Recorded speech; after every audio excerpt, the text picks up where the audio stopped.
Today, we're going to be talking about dealing with losses. That's right, let's talk about the four-letter word, loss. I'm Marina, your host, mother of two aspiring rock climbers, and wife to an extreme athlete.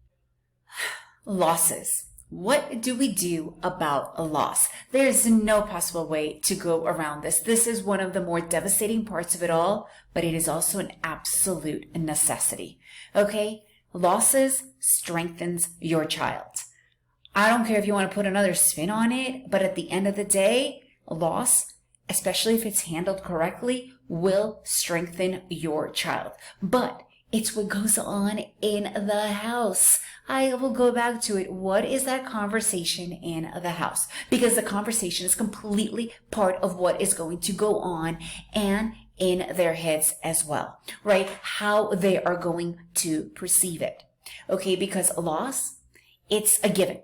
There's no way around it. There's not a single human in the world that has not lost at one point or another in whatever way. How you handle that loss, that's the key. I have an entire podcast about the art of losing. Really important because I've got some examples in there of how to and how not to. Make sure to check that episode out. So let's talk about losses, but from a different angle. Injustices. What about the injustices? Okay, what about the day that your son or your daughter is about to qualify to a really important competition, and we just saw the Olympics, or we've seen it happen in the Olympics, and they got sick. Okay, they got sick or they got injured, and a totally lesser child or athlete who has barely put any work wins that competition. Talk about injustice, right? I mean, it's cruelty, to be honest with you. We, in Guatemala, we have this one guy for mountain biking. He is, without a doubt, the best there is. He's incredible. But he's older. He's 24. And he was doing all his competitions, whatnot. But before, because, for competing for the Olympics, it takes probably a year. You have to qualify at all these different competitions. He was offered an incredible opportunity to do this amazing, 6-day mountain biking race in South Africa. Okay, he got there, and apparently there was this breakout of some food poisoning. Basically, people were not adjusted to the food there in South America. He came back, and 1 week, but he timed it that 1 week after he came back, he would be able to rest, get over the jet lag to compete in one of the more important competitions that he needs for qualifying for the Olympics. But he had food poisoning. He was so ill for over a month. He obviously missed the competition. He could not compete. That competition was his gateway to the Olympics, right? And in Guatemala, it's a big deal because he gets a lot more funding and all this other stuff. And it's how he dealt with it, right? It's how you deal with it, because this is going to happen. Your kid might get sick. They might get injured. You know what? You might get stuck in traffic and not make it. Whatever happens, you need to deal with understanding, because that's a loss. It's a bigger loss in their mind than the actual loss of that competition. On top of that, you need to be discussing the actual loss of that competition. Maybe they weren't fully there that day.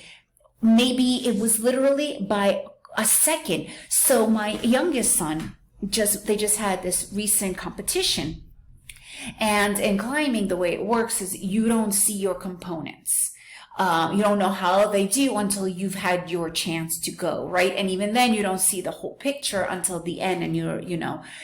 I don't know if any of you have ever seen the Olympics for climbing.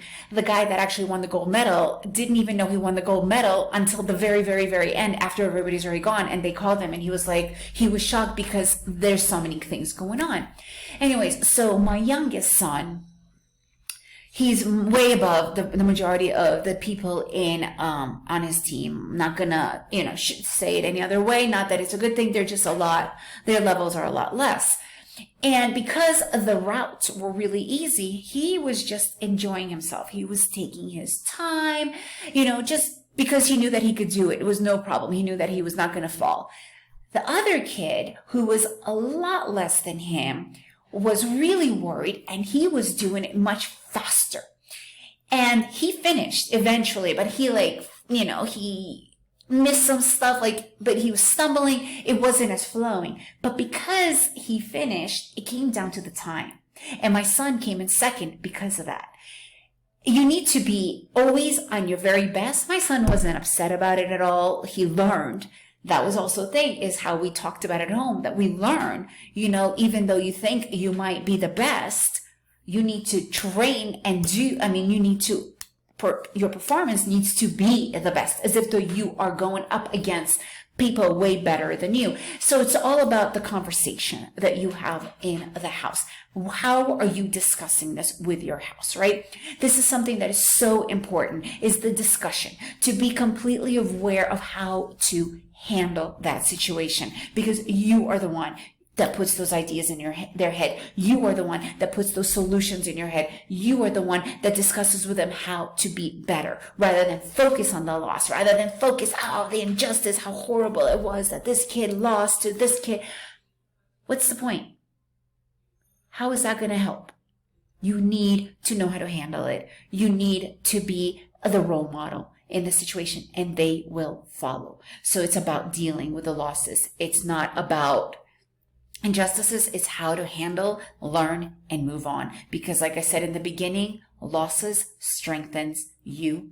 Losses strengthens the child.